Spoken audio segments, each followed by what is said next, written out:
zamanlar aşık yarime,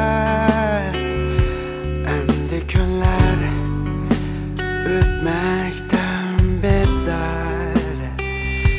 Sensiz kaldım yalnızlıkta, ne azaplarla.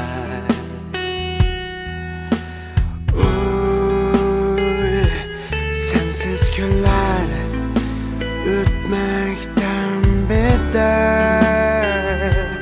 Amalım yok bu ayrılış azabına, verilmeydi hiç kim bir cevap bu izrenlerge.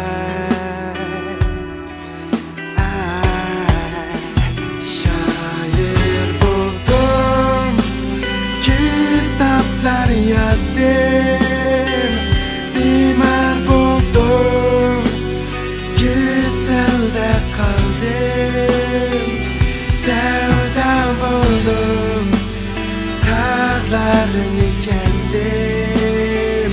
Bu ayrılış her kuyuda sarar.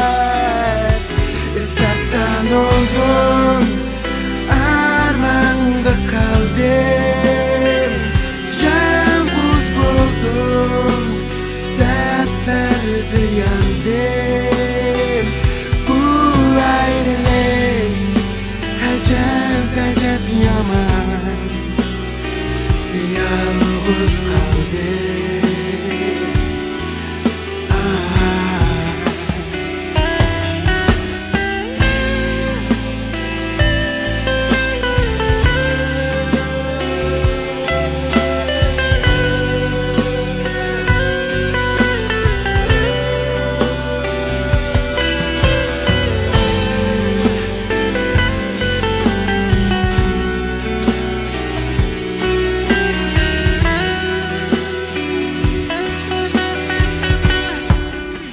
Şair buldum, kitaplar yazdım, bimar buldum, güzelde kaldım, sevda buldum, dağlarını gezdim.